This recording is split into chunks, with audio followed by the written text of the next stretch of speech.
Mitsubishi's improved Outlander is smarter in more ways than one, more powerful and more efficient thanks to variable valve diesel technology. Here's a 7-seat contender in the compact SUV sector that you don't need to be a compact SUV kind of buyer to appreciate. Is there really such a thing as an SUV or a 4x4 anymore? You wouldn't know it to listen to the people who used to make them. Even Mitsubishi, whose reputation for tough, uncompromising off-roaders is up there with anyone's, tends to prefer terms like crossover and adaptable family transport these days for its go almost anywhere mainstream models. They will tell you that the clunky, bumpy SUV has evolved into something far more socially acceptable. A kind of automotive jack of all trades, able to combine the roles of MPV, family hatch and soft roader into one practically affordable package. And for proof, they'll wheel out this car, the much improved Outlander. Its predecessor revelled in these kind of conditions and was a neatly designed piece of work, offering 7 seats for the kind of money that RAV4 and Freelander rivals would charge you for 5. And it proved beyond doubt that buyers in this sector value an established track record amongst brands selling this kind of car. Mitsubishi, you see, had to share its design almost completely with the French PSA group, so that Citroën could create its C-Crosser and Peugeot its 4007. Yet this Outlander outsold its 2 French rivals almost 3-1, all of which bodes well for this improved model with its high-tech diesel engine, its smarter looks and its lower running costs. Let's check it out. Now, given the popularity of diesel engines in cars of this kind, you'd expect that they'd be more high-tech than they usually are. Mitsubishi does anyway, which is why the company's smaller 5-seat ASX crossover model, an even more car-like interpretation of SUV-ness, was the first car of its kind to feature a diesel engine with the kind of variable valve timing that most decent petrol engines have had for ages. I won't trouble you with the technicalities. Suffice it to say that the idea is to provide the power you want without the high running costs you don't.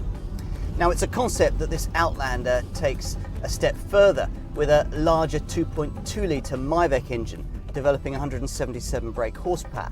That's more than many of its rivals. Now, Myvec stands for Mitsubishi Innovative Valve Timing Electronic Control, and it is indeed pretty clever in the way that it manages to provide this car with prodigious pulling power. There's 380 Newton meters of torque, so rest to 60 takes 9.8 seconds on the way to a top speed of 124 miles an hour, and do so at the same time as giving its owner better fuel consumption and CO2 returns 12% greener than those of the old PSA sourced 2.2 litre DID diesel with 154 brake horsepower that continues on at the bottom of the range for those in search of an automatic. Ah, yes, the automatic, I was coming to that.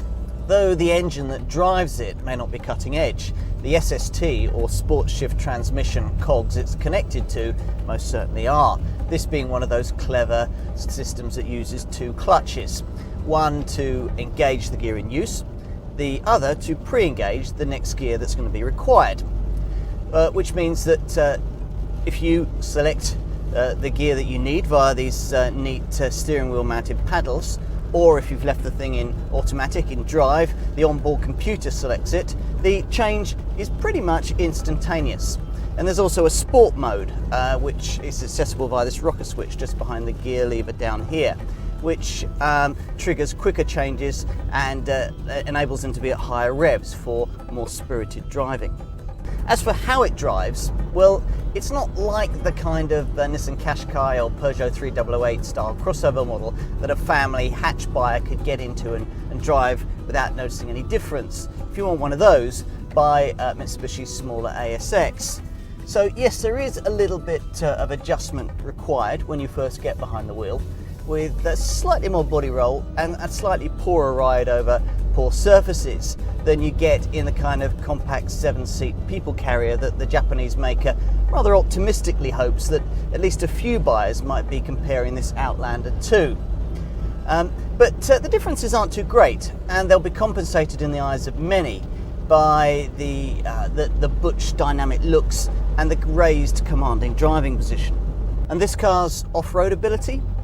Well, yes, that's another thing I was coming to. A reasonable proportion of buyers will find that it doesn't have any at all, since Mitsubishi believe that a significant proportion of sales will be accounted for by the entry-level two-wheel drive version. But many more will probably feel, quite understandably, that buying a car of this kind without four-wheel drive is fairly pointless. And for them, a rotary controller between the front seats by the handbrake enables the choice of 3 different settings. Two-wheel drive keeps the car in fuel-saving two-wheel drive mode for tarmac use.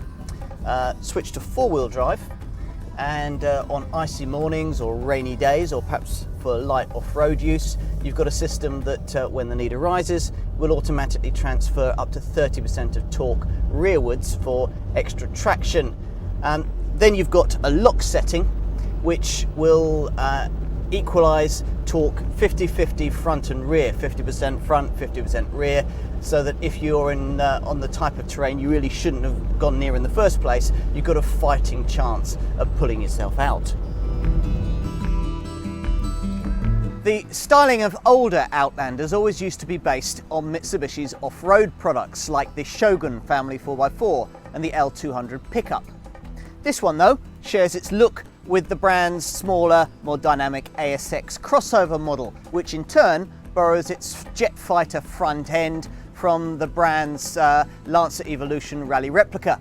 So it's a more purposeful, more dynamic look that makes this car look lower and more planted on the road. It's something that's complemented by the restyled skid plate, the chrome bezels around the fog lamps and the restyled side sills. At the wheel, it all feels very neat and well built, if essentially unmemorable, and in true Mitsubishi style, feels built to last. But this is essentially a family car, so let's look a bit further back. This third row will be fine for smaller children, but it'll only suit consenting adults if they're not too hefty and the journey isn't too long. I do like the neatness though of this clever switch system. You simply push it forward, and when you need to get out of the car, the middle row immediately automatically goes forward in front of you so that you can exit easily, or it helps you reconfigure the boot layout. As for the boot, well, it's accessed via a split tailgate, which is still got enough about it to give you shelter on a day like this. The bottom half of the tailgate can take a weight of up to 200 kilograms, so it makes a handy seat when you're having a tailgate picnic or something like that. Inside the car, there's 541 litres of luggage space with 2 of the rows in place, and you can extend that further by flattening the middle row of seats to give yourself 1,691 litres of total luggage area. And there are no fewer than 20 different storage compartments around the car. Plenty of room, in other words, for the paraphernalia of family life. List pricing suggests that you'll be paying somewhere between £22,000 and £30,000 for your Mitsubishi Outlander, with a useful £1,500 saving if you go for the two-wheel drive version rather than one of similar spec with four-wheel drive. And there's a £1,400 premium to pay if you want the SST automatic gearbox. Though these prices aren't inexpensive, they do enable Mitsubishi to continue to offer 7-seat flexibility for the same kind of money that soft-roaders like Honda's CR-V and Toyota's RAV4 would charge you for 5 seats. But then the same kind of boast is made by the 2 models that share this vehicle's platform, Peugeot's 4007 and Citroen's C-Crosser, as it is by rivals like Kia's Sorento and Hyundai Santa Fe that are slightly cheaper and a little more powerful. None of these 7-seat competitors though can match this Mitsubishi's low running costs. Whichever of the 2.2 DID diesel models you choose, the 177 brake horsepower Myvec 6-speed manual with 2 or 4-wheel drive, or the 154 brake horsepower SST automatic, you should find that all the expected equipment features are in place. So all models get xenon headlamps, climate control, a decent quality MP3 compatible CD stereo, front electric windows, a factory fitted alarm and a hill start assist system to stop you from drifting backwards at uphill junctions.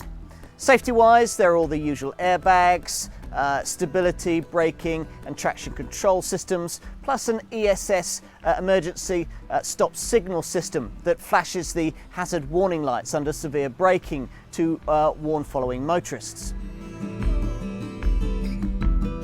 Mitsubishi is gathering its efforts towards cleaner emissions and lower running costs under an Intelligent Motion Eco sub-brand, and it all sounds very sensible.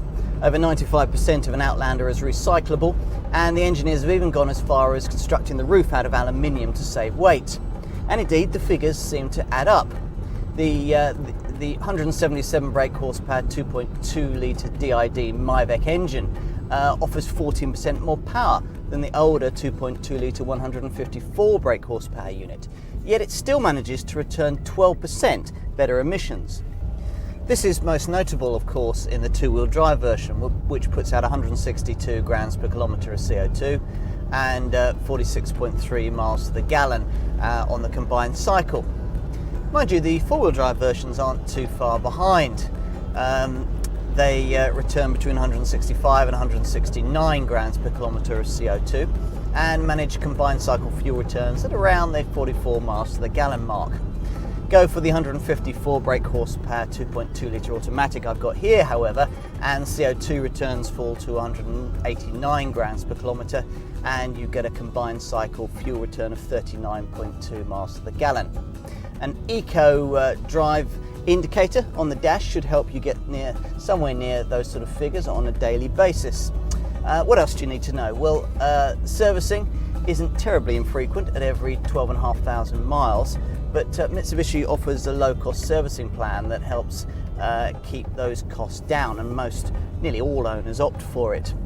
There's a 3-year unlimited mileage warranty with pan-European breakdown cover and an accident management service, and you get a 12-year anti-perforation corrosion warranty.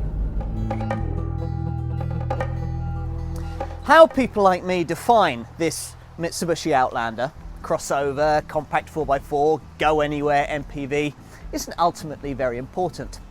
For its customers, this is quite simply a very capable, very versatile 7-seater family car built by a brand with a tough reputation for getting people where they want to go, whatever the terrain.